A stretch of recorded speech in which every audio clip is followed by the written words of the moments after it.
सभी लोगों को नमस्कार। आपका पॉलिटिकल साइंस मेंस की क्लास में हार्दिक स्वागत है, अभिनंदन है। आप सब लोग बहुत खुश रहिए, बहुत आनंद में रहिए, सरस्वती माता की कृपा आप पर बनी रहे। तो पॉलिटिकल साइंस का जो मेंस देने जा रहे हैं उनके लिए ये क्वेश्चन आज हम देख रहे हैं, ताकि आपका मेंस में 300 प्लस मार्क्स लग सके। क्वेश्चन है, मार्क्स के ऐतिहासिक भौतिकतावाद के अनुसार पर टिप्पणी कीजिए। तो ये क्या है, हिस्टोरिकल मटीरियलिज्म पर टिप्पणी कीजिए। तो आपको जैसा कि पता है, जो कार्ल मार्क्स है वो आर्थिक आधार पर सारी चीजों की व्याख्या करता है और ये बताता है कि ये दुनिया मटीरियल से बनी है, भौतिकता से बनी है।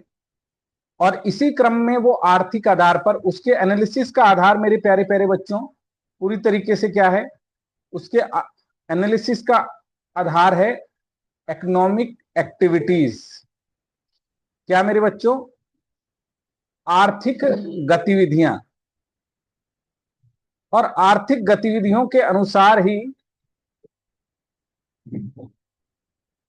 आर्थिक गतिविधियों के हिसाब से ही वह सभी चीजों की व्याख्या करता है और पूरे इतिहास को, वर्ग संघर्ष का इतिहास बताता है।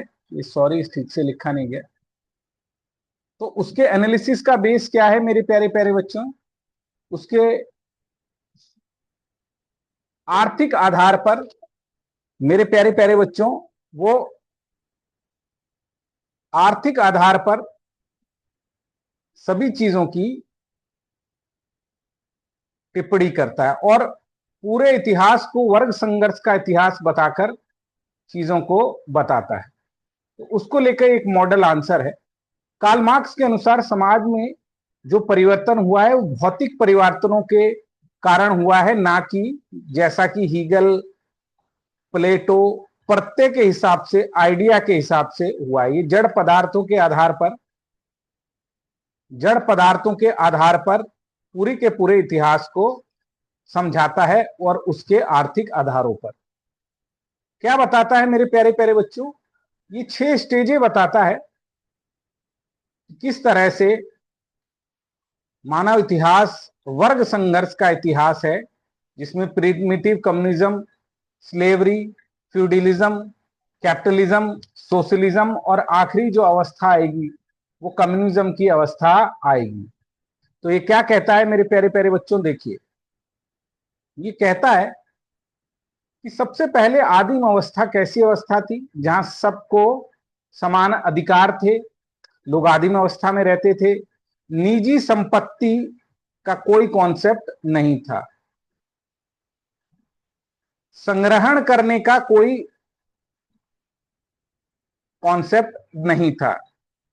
तो क्या थी? यहां पर मनुष्यों के बीच इक्वालिटी थी, समानता थी। So there was no question of private property, है ना। आप स्टोर नहीं कर सकते थे, वस्तुओं को संग्रहण नहीं कर सकते थे, इसीलिए। और यहां क्या थी? कोई दो वर्ग नहीं बने हुए थे। तो कैसी अवस्था थी? पूर्ण समानता, कंप्लीट इक्वालिटी। क्या मेरे बच्चों? कंप्लीट इक्वालिटी की अवस्था थी। लेकिन जब समाज आगे बढ़ा मेरे प्यारे प्यारे जिगर के टुकड़ों, तो उसमें क्या हुई? भौतिक परिवर्तनों के कारण, भौतिक परिवर्तनों में जैसे ही परिवर्तन होता है, वैसे ही दुनिया, जो समाज के अन्य क्षेत्र होते हैं, उनमें अपने आप परिवर्तन हो जाता है। तो जैसे ही उत्पादन के साधन, जैसे मशीन, कृषि आदि, इनमें जैसे ही परिवर्तन होता है मेरे प्यारे प्यारे बच्चों, समाज, कल्चर, रहने, खाने पीने, शादी करने के तरीके, जितने भी आप तरीके सोचते हैं, बोलो। तो क्या हुआ? जैसे ही उत्पादों के संसाधन पर कुछ लोगों का कब्जा हो गया और एग्रीकल्चर के आने पर एक स्वामी वर्ग हो गया, दूसरा दास वर्ग हो गया। आगे एग्रीकल्चर और बढ़ेगा, उद्योग थोड़े से और बढ़ेंगे।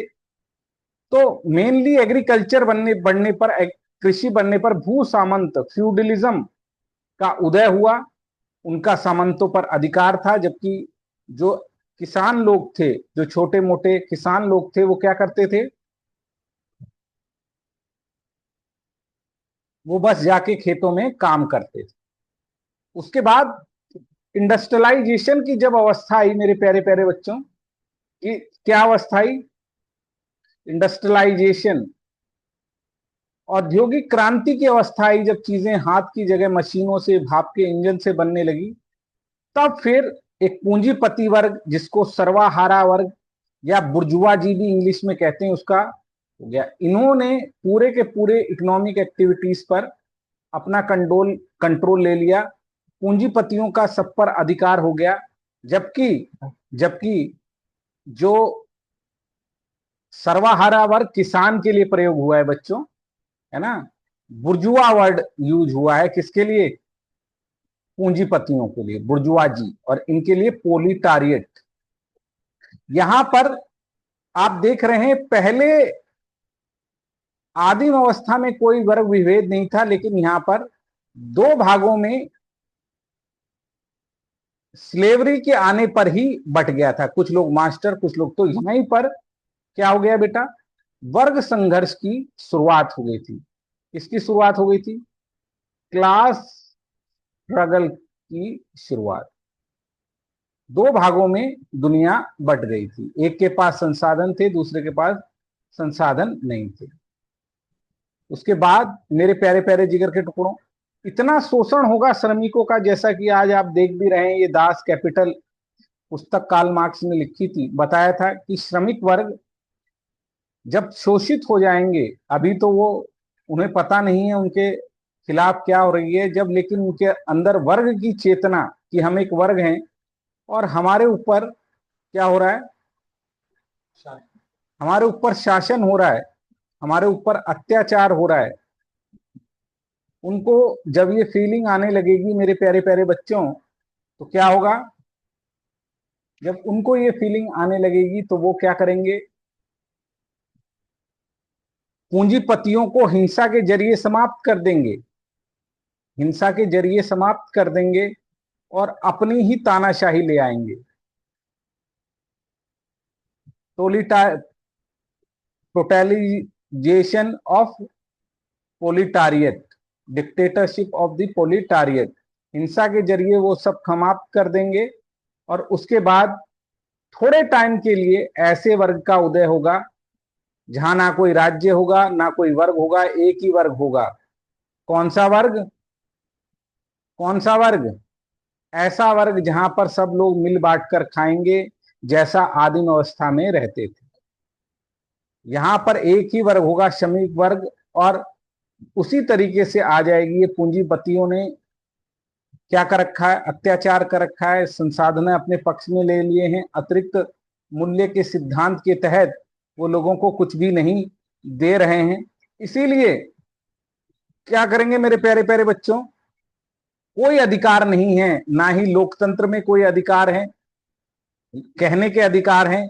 तो जब तक राज्य रहेगा, जब तक कोई वर्ग रहेगा, ये पूंजीपति या बुर्जुआजी, पूंजीपतियों या बुर्जुआजियों के पास सारे के सारे अधिकार रहेंगे मेरे प्यारे प्यारे बच्चों।